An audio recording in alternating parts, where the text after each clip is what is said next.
Hi, Sherry. How are you? Can you hear me? Hello. Doing well. Is it pronounced Alejandra? Yes. Cool. Can you hear me? Can you see me? Yes. Perfect. How's it Awesome. going? Sorry for the delay. I was finishing up another meeting. I apologize on that. No worries. How's it going today? Doing well. How about yourself? Good, good. Awesome Mondays. So just want to confirm before we start, because I know we're working with a couple of different agencies. It seems like you applied through our LinkedIn, correct? You're Yep. not working with like a recruiting agency or anything like that? Nope. Okay, perfect. And Jacksonville territory. I was looking at like the Phoenix territory after last week. I met with Dwayne and then I met with Shane as well. Okay. You met with Shane in person or just Yeah. I mean, like for the remote role in Phoenix, but I know Shane said he was like the head of that area, yeah. so I would be open But to. where do you live exactly? I'm located in Michigan. Oh, okay. So then that's where the confusion is. All of our roles are in they're remote. They're not actually remote. It's field sales. So you would have to be in Phoenix or you would have I'll tell you the Right. different cities that we're in. Yeah. Phoenix, Houston, Dallas, Austin, San Antonio, Atlanta, Miami, Tampa, Orlando. So if you're not actually living in those territories, I wouldn't want to waste your time because I'm looking for a field sales rep. Yeah, no, that's what that we had talked about on the last one. We were just looking at like that Phoenix area to like relocate. Ah, okay, okay, okay. But so you're willing to relocate to I thought for some reason I thought you had applied to Jacksonville. Mm-mm, yeah, no worries. Yeah, I think maybe I had applied to Jacksonville when I first met with Dwayne for like our first Hmm. interview, but he mentioned that to me as well, and I have been like looking to relocate to the Phoenix area, just Okay. because closer, leaving December. So me and my fiance we got engaged in Phoenix, and we loved it out there. The weather's Ah, okay, great. okay. So Yeah. you're already thinking about that. It's not like just random like Yeah, no, we've been trying to okay. get out of the snow and the cold in Michigan for years. So Okay, okay, okay, okay. That makes a little bit more sense. Okay, cool. So, that's perfect. If you're open to relocating to Phoenix, then we can definitely, um, have the interview. I just want to make sure because of course, a lot of people they think it's remote that they can work from another city, and I just want to make sure that that was not the case. yeah, no worries. Cool. So, my name is Alejandra. I'm the head of sales here. We already have a seller in Phoenix, but it is a huge market. So, we're looking to have at least two people in the Okay, Phoenix area. The seller that we have in Phoenix started about 40 days ago, and he's actually doing very good.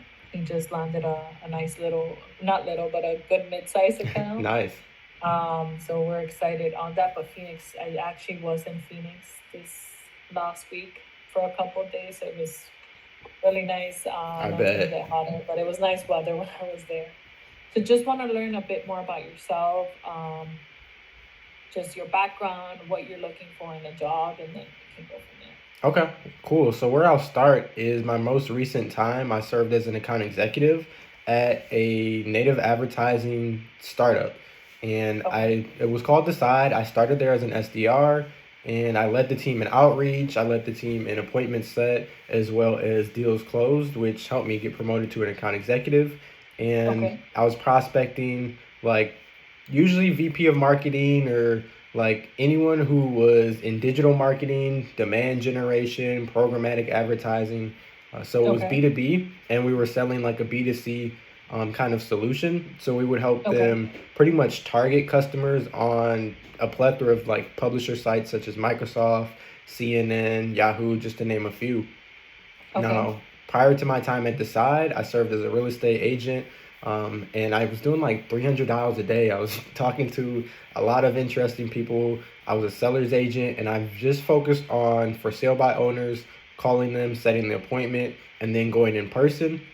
I would close them on using me to list their home, and then Okay. was full cycle. I was managing like everything of like finding new buyers to doing all the paperwork and getting the deal closed.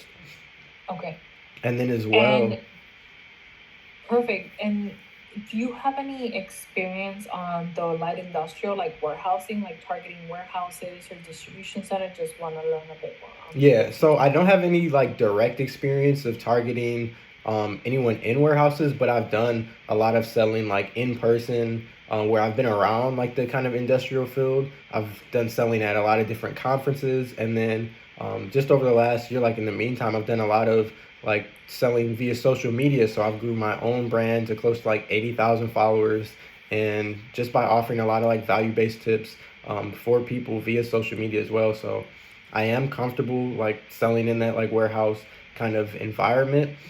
Shane and Gonzalo, when we talked on the last interview, mentioned that a lot of times it may be as simple as like going in the office, putting a face like with the name, shaking a hand, and they were even like filling the sheets in one of the offices, and like that closed business too. So I'm definitely comfortable with that. Okay. And then, so I know you mentioned that you were comfortable with cold calling. So obviously, learning the warehouse is, or the light industrial lingo is not really a big deal. That's an easy lift. It's more important someone that can actually be aggressive, go in there, cold call, and talk to people. Let's say you were to work here at Trava, who would you target in a warehouse? Like from what you know about Trava and the staffing, and from you already did the Hmm. mock pitch, correct? Yep. Yeah. Yeah. Who would you target? Yeah, Like definitely what would anyone you in do? operations. I mean, it does depend on kind of the size of the warehouse. Maybe if it's a little bit smaller, maybe I'll be like talking to like one of the founders or the CEO, but 9 times out of 10, I would be targeting someone who's in operations. Yeah. So for SMB is definitely going to be an owner, founder, because it's so small. Where you're really going to get like the best commissions on is on that mid size. So yes, your operations or warehouse people are going to be who you sell to, but sometimes on that mid size, there's going to be an extra level where you have to target HR, Okay. and that's just because we're dealing with human capital. That's why HR is involved. So I would say like mid-sized accounts build that relationship with warehouse. Sometimes they have approval to be final Yeah. decision makers, but many times they're going to add that HR kind of Okay. aspect to it. Sweet. So how would, and I have to always like, the type of business I win is very specific. So I'm okay with someone not having like light industrial or like warehouse experience, because that's something easy. What we the type of roles we fill is general warehouse, forklift driver. It doesn't take like, it's not a rocket science. Right. My biggest concern, and I wanna understand from you, is I'm looking for someone that has field sales in their in existing territory, because we are a startup and we're moving really fast. So someone that is in the area that knows where all the warehouses, who to target, is gonna have an upper hand than someone that Of is course. not there. I mean, what do you know about the area that can make me feel comfortable in knowing that you can like start from the get go and start like targeting? Yeah, definitely. I mean, I like to consider Phoenix, like Arizona, the like Phoenix, Tempe, Scottsdale, like that general area is a second home. I've visited there like prior to me and my fiance getting engaged, probably like 5 plus times. Congrats, by Thank the you. way. Thank you. So, I mean, I'm super familiar like with that general area. Anywhere like in I would say 30 miles of Phoenix. I mean, will like are the reps you kind of have now, are they kind of branched outside of that Phoenix, like Tempe, Scottsdale, I Gilbert only area? have one in we're only right now we're only doing Phoenix and the out, like kind of like Like Phoenix outskirts? proper. And he lives in Phoenix, been working kind of the Phoenix area for like 7 years. So and most of the reps we have been a couple, even if it's like not seven, like 2 or 3 years in their Right. respective Yeah. territories. Well, I'm super comfortable like with Phoenix and like those surrounding cities Mm-hmm. around it, and I do know like coming in because I don't have that experience living there, I may have to hit the phones a little bit harder, have some automated email campaigns going out, Yeah, have some other like even doing some LinkedIn videos, messages like that, just to let people know I'm in that area, and then I'd be open to going to like in-person events, networking events too, to just see where everything is at, meet people, and build those relationships. perfect. What would you say is your top strength within the sales cycle? So going from prospecting to closing, prospecting, negotiating, closing, what would you say that your strength lies in? I would say my strength lies in closing, but also in developing that relationship with the client. Okay. what are when developing relationship is very important in any business that you're trying to close. So what would you say has helped you in the past to develop relationships or get more from a business? I would say being more personalized is the biggest thing by far.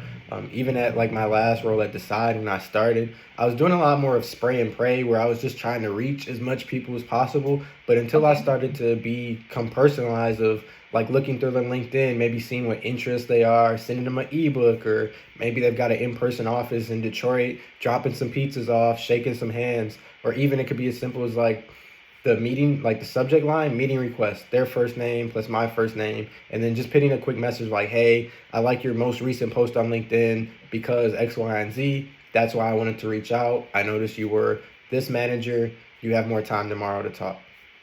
Yeah. It seems like you have a good skill set on sequences and LinkedIn. Do you use like those CRMs often? Yeah, of course. So I was using LinkedIn Sales Navigator a lot, and I use Yesware for my email outreach cadence just because Okay. it mirrored and matched very well, like with our Salesforce CRMs too. Okay. So our CRM is on Salesforce. We're right now revamping it to make it better. We Okay, do have an outreach that's connected to them. So if you want cool. to do sequences and all that good stuff, but we also have all our sellers have access to a corporate LinkedIn Sales Navigator. So you'll have your own LinkedIn Navigator, and you also have access to Zoom Info. So you have Okay, access to sweet. everything. I used ZoomInfo Um, before too. Yeah, and although you have access to everything in research and cold emails and calling from from home or so far are very important. This is a field sale, so I am expecting all the sellers to be on the field at least 3 full days or 3.5 days. How would you kind of structure your field days coming into a territory where you have some experience because you visited it, but you haven't essentially worked in it? How would you structure, let's say you're given this territory within Phoenix, and let's say I get Phoenix and divide it east and west. Okay. How would you structure your week to make sure that you can get to the right and not just drive around aimlessly? Like what tactics would you use? Right, definitely. So, I mean, I would use Monday because Mondays are extremely busy to kind of plan out and map out the week.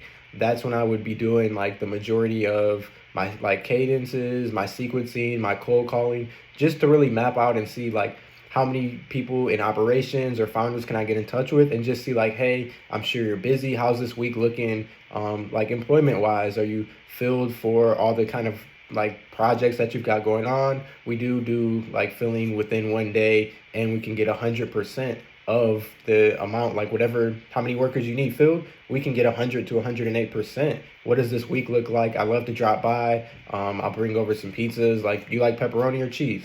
What works better for you? And just drop in like whatever day during the week works best for them. Okay, perfect. And then let's say from that cold outreach, you get one person to give you a meeting, which is great, and you have a tour of a warehouse. That's amazing. You'll probably close that and go. But let's say most people don't answer because a lot of the decision makers are in the warehouse, lifting Right. pallets or dealing with workers. Let's say you have your outreach campaigns, you have your sequences going, you have your LinkedIn working for you kind of on the back end, but you need to get business now. How would you target in person? Yeah, Because definitely. this So, is a very in person business. So just curious on like, let's say you weren't able to land an appointment, like how would you go? Where would you go in a specific area? yeah, The I mean, front, the back. Like how would you talk to the warehouse people? right, yeah. So I mean, obviously, like if I've got an appointment set, we close that one. I'm gonna try and stay in that general area just to save Yep, time and try yep. and prospect hit all of the like warehouses, factories nearby. And the one I would start like with the HR, like just walking up, whether the HR kind of office is in the back of the warehouse or I can find someone in operations, whether that's like a supervisor, operations supervisor, and just kind of strike up a conversation, ask them like, Okay. how's the business going? I mean, do you have enough hands? Do you have too many? Do you not have enough? What are your goals for the rest of the year? And just snoop around, see what I can find out, honestly. Yeah. Okay. Cool. Um, do you? How would you handle like a gatekeeper? Like let's and if you get to a warehouse and the back of the warehouse is open, would you go first there or to the front? Yeah, I Just mean, curious. Like yeah. I'm It depends on kind of like what the lay of the land looks like, but I mean, if I can go to the back of the warehouse, that's usually where most of the operations yeah, and management people are. So shoot, I'll go back there first. yeah. But I mean, if I've got Yeah, the front can block you out because the front is not really listening to anybody coming in. They're just no, no, no, and it's right, like all they do. So I always say, unless the warehouse is locked and gated, like nonchalant, try to be safe. Obviously, don't run into a forklift area. right, But yeah, the back is always going to get you in with people who are struggling because the people at the front might not realize that there's a labor shortage. They don't care. Their answer is to definitely. say no to everyone that walks in, unless you get someone that's really nice and so forth. And then can you just what in just this is kind of my last question, and then you can ask any questions you have for me. Can you walk me through a time where you close, let's say when you got promoted, I assume it's like a nice business or brought something that got you that promotion. Can you walk me through that and how that helped you get a promotion? Like, was it Yeah, definitely. So it organic or yeah, I just want to learn any like big win that you've had. Yeah, so I believe it was the Affiliate Summit East conference like in New York. It was like right downtown, like Times Square, and I had closed close to three deals while we were there. Nice. And literally just from like the first deal was going down in the elevator, and someone else jumped in. I kind of looked at like their tag, and it had like digital marketing media manager. So I just started talking, and they had their luggage. They were literally about to leave, but I let them know Mhm. what we do, that we can like serve paid ads for them, and we set up a call. They ended up closing, and then the rest were just from like handing out business cards, going up to different booths and different people with tables and saying like, hey, I see you guys are running these different campaigns. Would it help if we put you in front of 97% of the US audience? Okay, cool. I know you're busy. Maybe we can grab a bite later and then schedule some Mhm. time for next week to talk. But yeah, definitely just walking up to people, starting conversations helped me close three deals Okay. just in that weekend. Awesome. Yeah, and we do a lot of conferences as well. Not Sweet. a lot because I recently started that conference motion. So we are going to be Okay. attending conferences, and we might not have every AE there, but we'll definitely be bringing business for our AEs in different areas. So we definitely look into that. Do Cool. you have do you have any specific questions for me on the role? I do have a meeting right after, so I want to make sure I answer any questions you may have. Yeah. So my first question, I saw like that you're the VP of sales, like head of sales. I mean, just based on all the knowledge that you've kind of gained on your sales experience, like if you had to start from scratch in one of these account executive roles, what would you do? Like based on everything you've known, learned, or what would you do differently?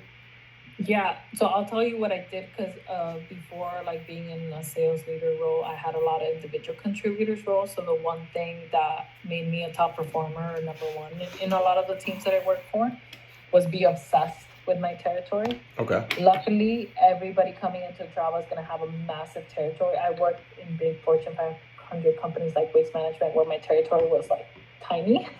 Right. So everybody coming in here, and even if we have two reps in Phoenix, the territory is massive. Yeah. So the first thing is become obsessed and learn everything about the territory. So what I would do is I would want to know the state of the business for most of my territory. Obviously, Phoenix is massive, so I would block it out into quadrants and say every Tuesday I'm in this quadrant, every Wednesday here, every Thursday here, every Friday here, Right. because that builds trends.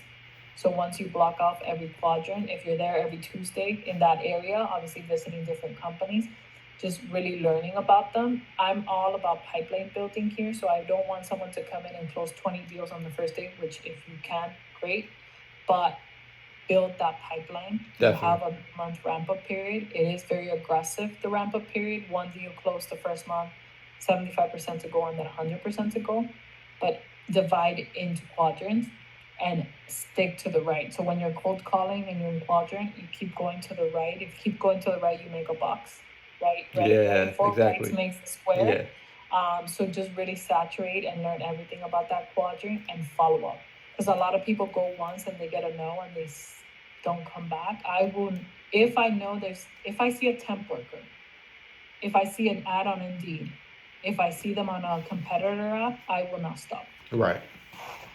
The only time I will stop is if I visit a business where they're like, look, it's all full-time workers, they're all on my payroll. This is all I care for. I'm not gonna waste my time. Okay, that makes But sense, if of I course. see people walking out in the back, everybody looking different, different shirts, that's temp workers. Yeah. If I see them on a competitor variable, basically, if I know there's a need, I will not stop Okay. until they tell me to not go to their business anymore. Easy. I love it. So that's my advice. Like, be strategic, build a quadrant, stick to the right, and don't stop until you get the business. Okay, cool. Because a lot of times, a lot of reps that have never canvassed a territory, they start going everywhere. Oh, I want to go today to this distribution center. That didn't work. I want to go here. So even if this quadrant has all this juicy stuff, you don't skip around. Just 1 day, 2, 3, 4. Next Tuesday you can do that. Just keep it as organized as possible, and then you'll start building trends. Because if you go every day, you'll start seeing. If you see Mark working on a forklift every day, every Tuesday, they'll start to notice you. He's not like a temp. If every Tuesday you see different people, they can't lie to you. You're like, you're gonna tell me that you don't have temp workers when I see every Tuesday I see different people there. Right. So it's just a matter of learning your territory and being obsessed with it, because we're a performance culture. So if you're obsessed with your territory, learn it, hit every door, get everything in the beginning, you better believe like you're gonna then be at a point where you're gonna know every May the flower industry is high for Mother's Day. I'm gonna target that. Tax season, I'm gonna target tires. Right. Because you start like building that knowledge, and of course, coming in, you're gonna get a bunch of that earned knowledge from all the AEs. Everybody, we're gonna say, hey, this is what we know of Phoenix, but of course, you'll build your own. Okay, cool. Yep. That makes a lot of sense. I've got 2 more questions, so I'll be super quick. Go ahead. We talked about a lot about like the variable, like the other like Instaworks and like all the competitors, and then we talked too about like the legacy competitors. What would you say is the most common objection that you're hearing, and how do you overcome that? Yeah, so the most common objection that we hear is we already have a staffing agency, and then the second one is I don't need a staffing agency. I only do full-time. So how do you overcome? You already have a staffing agency. Every rep does it a different way. I always like to acknowledge that. Oh, I'm so glad you already have a staffing agency. I only work with companies that have staffing agencies. Okay, and perfect. They're like, wait, what? Like, because it just makes them like feel like I'm only working with your type of company. Yeah. Great. I would assume that you only have one. Just yeah. Oh no, you have 5. Oh, can you explain to me why you have 5? Are they not all giving you what you need for you to have 5, and then you kind of go into the details? That makes a lot of sense. I like that. Okay. Or you can always say, can you walk me through? Oh, and if they say we have 1, they're very solid. Just keep saying, wow, that's great. I'm so glad that you only have 1 staffing agency. A couple companies that we were working only had 1, and they were super solid. But guess what? Some of their workers had vacation, some of their full-time had vacation, and we were able to kind of fill these small gaps that their 1 staffing agency wasn't able to do so because they were doing the bulk of the work. Right. So if a company's telling you that they only want, that they're all full-time, you would go with the approach as we're here to fill the gaps with travel. But if they're telling you you have 3, 4 staffing agencies, that means that they just have they're all over the place. And they're using whoever, and they just probably haven't. So do you have 5 companies because 1 cannot get to your 100% fill rate? And that's when you say, how do you go about? Do you call 1, and then if 1 doesn't fill it, do you call the other one? Do you throw it all and say, hey, 5 companies, who's going to do it for me? And then you start asking them questions about fill rate. Okay, cool. That makes sense. And then the common one is like, I'm good, we don't use a staffing agency.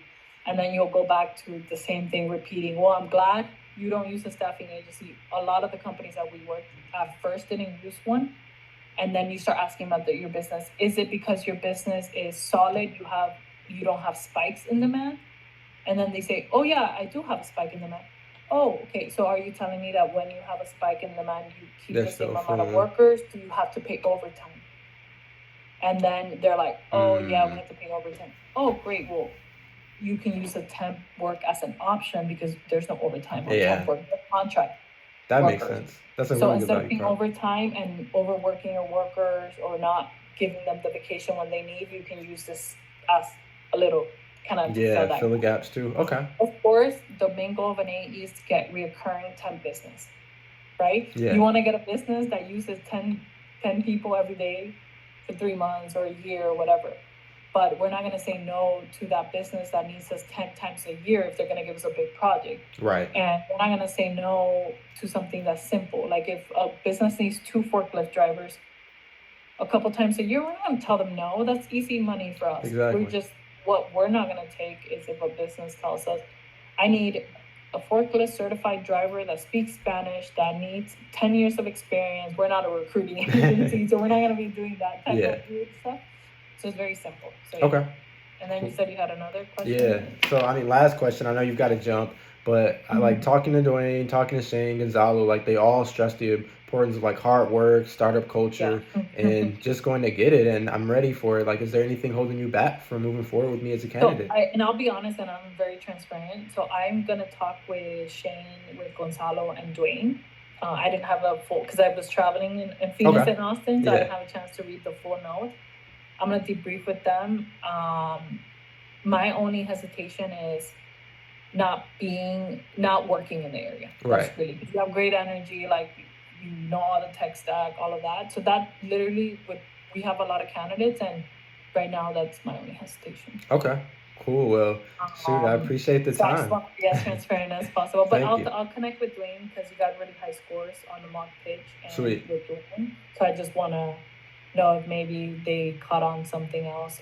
But really for me, it has nothing to do with, I think your attitude is really good, energy, you're very smart, you know who to target. It's just that earned knowledge of Phoenix. Okay, definitely will. Like I said, I know I can hit the ground running, build up a good pipeline. But no, we're going to get back to you ASAP. So you're not going to have to wait for you're not going to have to wait for days to get, by either tomorrow, we'll let you know if you go on to the next step. And then if you do, the next step will be a culture interview with the founder. Okay, cool. I'm excited for it. Appreciate it, Alejandra. Thank you. Thank you. Have a nice day. You too. Bye-bye. Bro, that's not the final interview? This is number 3. That's crazy. Hey, we killed it, though.